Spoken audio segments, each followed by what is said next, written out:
Sore Pak. Ya, Allah Bang. Oke, baik. Hari ini selesai pemeriksaan terdakwa tadi sempat diskor 3 kali. Jadi dari keterangan terdakwa malah kita dapatkan fakta-fakta baru. Jadi ada beberapa tadi barang bukti yang kita putarkan, ada rekaman terkait pengakuan terdakwa sebagai mursyid bahwa dia bisa menikahkan dirinya dengan siapa saja yang dia kehendaki dan tidak melanggar peraturan dan kesusilaan. Itu dibenarkan oleh terdakwa.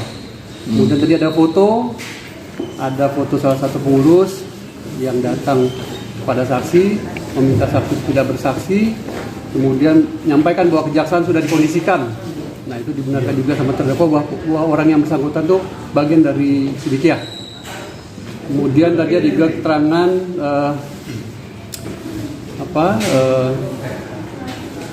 ya beberapa banyak keterangan lagi yang dibenarkan oleh terdakwa. Gitu. Orang yang datang ke saksi ini siapa aja? Saya tidak bisa. Selain dari pengurus Sidikiyah itu sendiri, apa dari penasihat hukum ada juga? Iya, tidak. Maksudnya ya ada orang dari utusan dari Sidikiyah mendatangi saksi untuk tidak hadir di persidangan, kemudian menyampaikan bahwa kejaksaan sudah dikondisikan. Jadi kita sampaikan di persidangan diakui oleh terdakwa bahwa itu bagian dari opsi. Bukan terdakwa yang mengutus ya.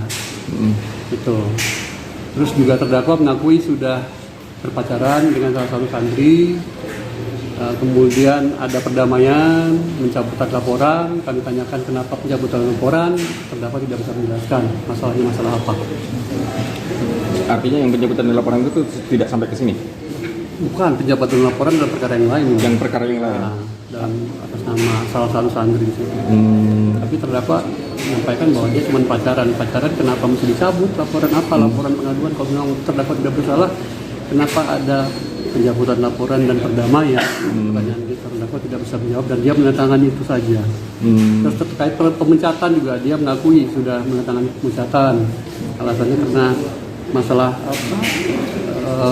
masalah kehadiran dan kegiatan sosial tidak 70%, tapi di dalam surat itu kan ada terkait fitnah. Dapat juga menjelaskan ada fitnah bahwa fitnah yang tersebar itu bahwa dia mencabuli ada beberapa santri, itu fitnah yang dia sampaikan. Yang disampaikan dalam surat pemecatannya itu. Ya. Konfirmasi terdakwa.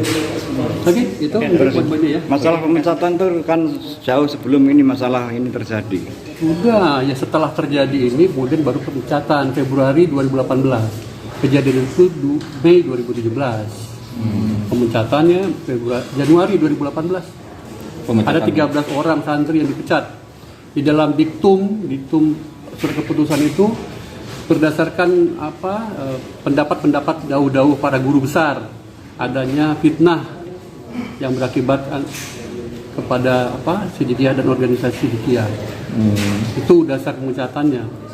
Tidak ada menyebutkan poin-poin adanya tidak kedisiplinan atau masalah akademis, tidak ada di situ dibahas. Dan terdakwa mengakui bahwa tangan-tangan yang tertera di situ tangan dia. Itu terus kesimpulan dari sidang sehari ini menurut kesaksian yang sekarang ini hari ini, terus menurut JPU gimana? Ya, keterangannya poin-poinnya membenarkan keterangan saksi-saksi sebelumnya. Jadi tidak konsisten juga terdakwa pada saat saksi memberikan keterangan. Terdakwa bantah seluruh keterangan, tapi tadi terdakwa benarkan. Kami tanyakan kembali keterangan yang mana yang benar pada saat saksi korban, sebagai contoh memberikan keterangan, dibantah seluruh keterangan saksi. Tapi pada saat tadi kami konfirmasi kembali, ada keterangan saksi yang dibenarkan oleh terdakwa. Wawancara ada, kemudian ada pertemuan, ada chat-chatan. Terdakwa benarkan itu. Saksi yang dibenarkan diantaranya apa ya? Ya itu tadi keterangan-keterangan itu soal peristiwanya. Ya, dia menangkal. Ya itu hak terdakwa ya. Terdakwa walaupun memang dia salah satu alat bukti, tapi dia punya hak ingkar. Dia punya hak bebas untuk menjelaskan semuanya. Oke Bang. Terima kasih ya. Prinsipnya sudah sekian lama kita bergulat untuk menggali kebenaran material, untuk menggali alat-alat bukti, untuk menguji alat-alat bukti, saksi, surat, dan lain sebagainya, termasuk ahli, termasuk juga keterangan terdakwa.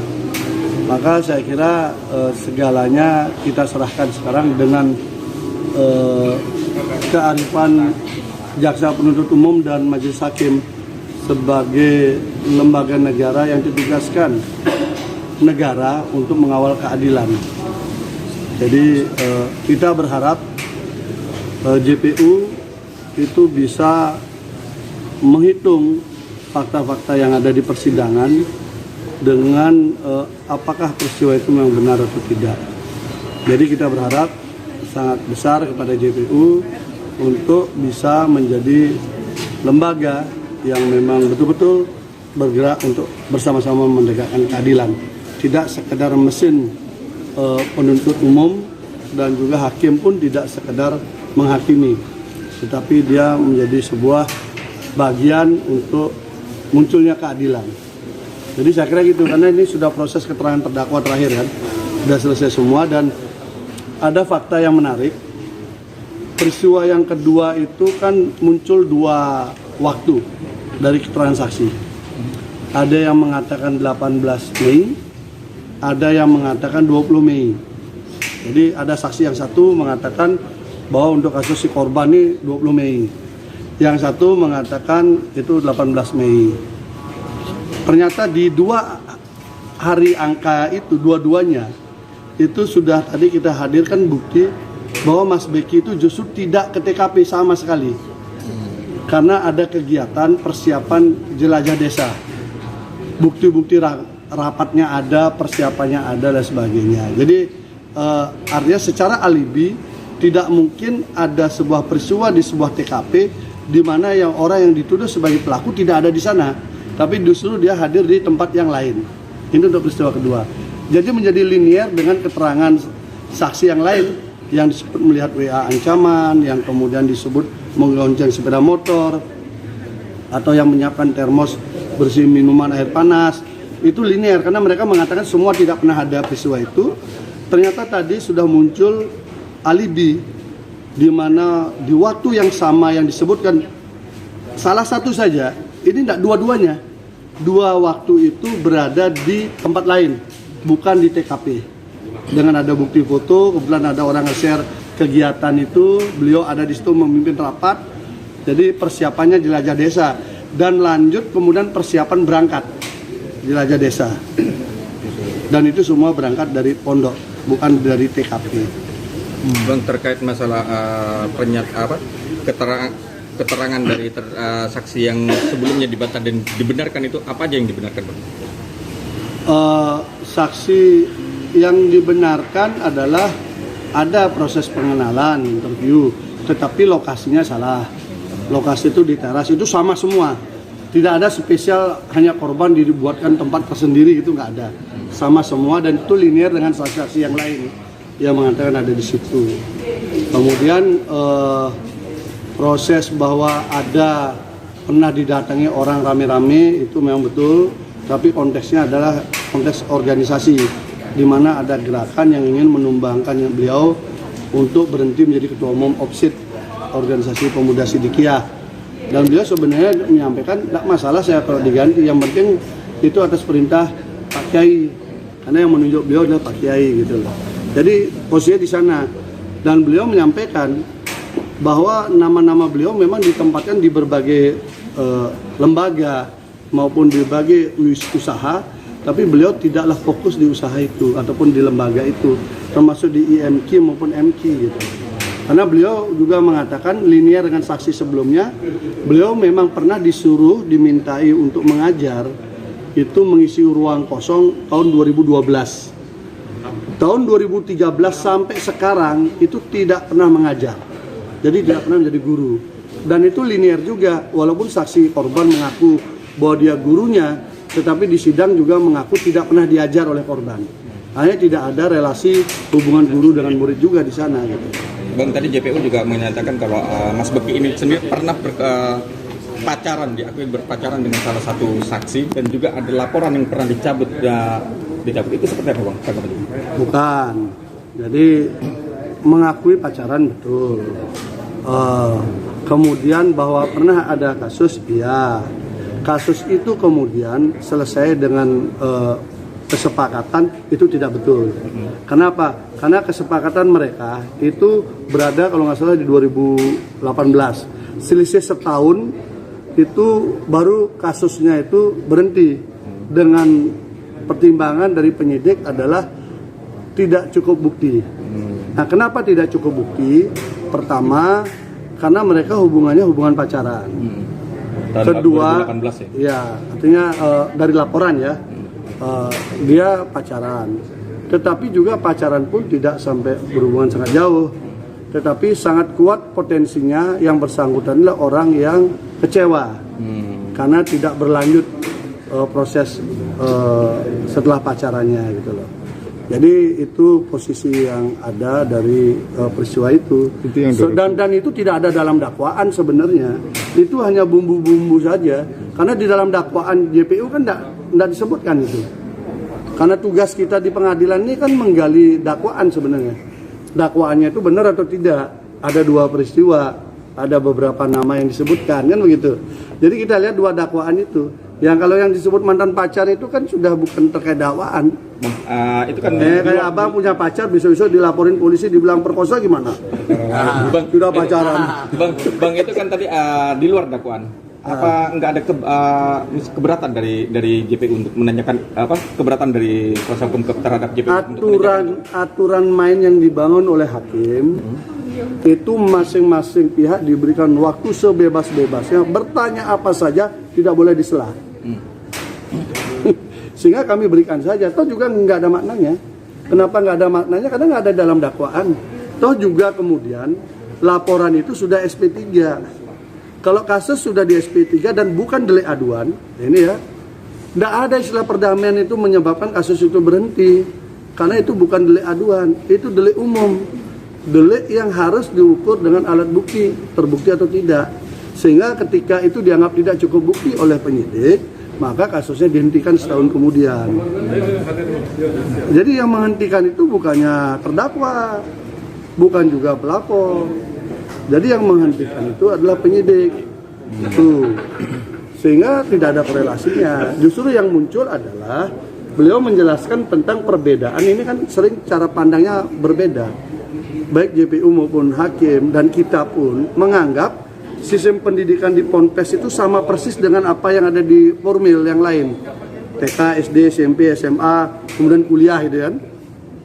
Pemahaman kuliah di sini ternyata bukan kuliah kayak di perguruan tinggi itu, tidak.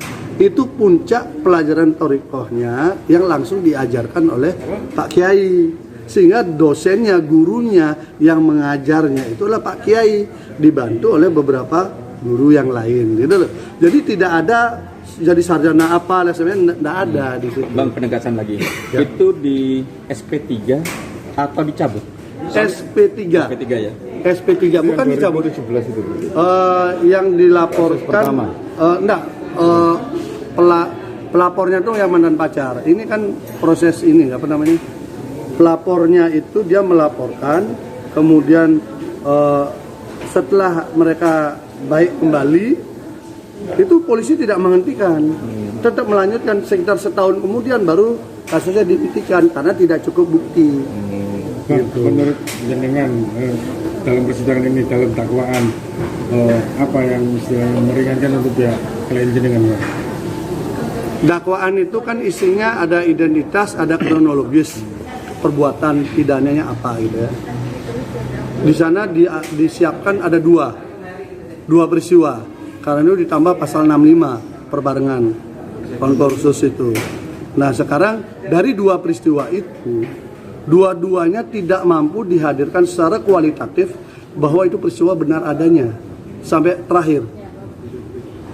Dari mana? Dari saksi, dari bukti, tidak ada. Misalnya disebutkan pasal 285 pemerkosaan itu misalnya.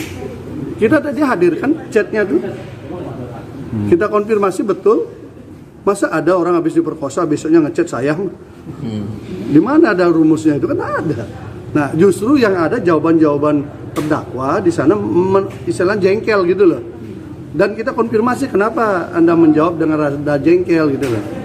Jadi di situ aja kelihatan bahwa motifnya beda. Kalau itu kejadian 2017 jadi perkosa, mestinya langsung lapor. Jangan sampai 2019 baru lapor, baru nggak jadi dikawinin kan gitu. Itu yang problemnya. Masa baru nggak jadi kawin lapor. Itu mantan pacar nggak jadi dikawinin lapor. bahaya kita jadi laki-laki nanti kan. Jadi korban berarti laki-laki. Iya, laki-laki jadi korban. Kita mikir kalau mau pacaran lama-lama kan. Bisa dikatakan ya dakwaan JPU lemah ya atas perkara ini. Bukan hanya lemah, tapi memang dua peristiwanya nggak ada. Bagaimana orang dihukum atas sebuah peristiwa yang dia tidak ikut di dalamnya. Yang terakhir kan tadi saya cerita alibinya. Yang kedua itu udah terang jelas tidak ada peristiwa itu. Karena pelakunya itu tidak ada di situ. Misalnya kayak gini, sampean dibilang perkosa di Malang. Pada saat hari yang sama sampean bisa buktikan sampean itu ada di Banyuwangi. Bagaimana sampean bisa memperkosa orang di Malang sementara fisik Anda itu ada di Banyuwangi? Kan tidak mungkin. Dan itu ada fotonya, ada foto dia memimpin rapat, tanggalnya juga ada. Nah itu. Nah kalau kemudian itu harus dihukum, berarti kan ini bukan pengadilan toh. Ini namanya penghakiman di sini. Satu lagi Bang, terkait Satu aja ya. satu lagi, nama korban yang tidak pernah dihadirkan JPU di persidangan menurut kacamata. Tadi muncul lagi, ya ini yang lucu. Tadi muncul hakimnya antusias mengejar nama itu. JPU juga antusias mengejar nama itu. Tapi kami minta untuk hadirkan kok nggak mau ya. Heran juga kita. Jadi tadi di nama itu disebutkan bahwa JPU berkali-kali lagi menyebutkan itu. Aneh aja kita, kenapa nggak mau dihadirkan? Hakimnya juga satu hakim anggota antusias menjawab soal itu. Ya istilahnya untuk membuka kotak Pandora ini. Antusias mengejar itu, tapi nggak dihadirkan juga di sini. Aneh kan? Harusnya dihadirkan kan enak, tidak penasaran lagi kan? Dan kami udah siapkan alat bukti untuk melakukan membuka kotak Pandora itu. Sayangnya nggak kepake kuncinya kan, kotaknya nggak datang. Itu bos. Thank you Bang. Thank Ya. you. Thank you. Kasih ya. Inisial apa sih? Inisial. Pak Wase, inisial Pak Wase.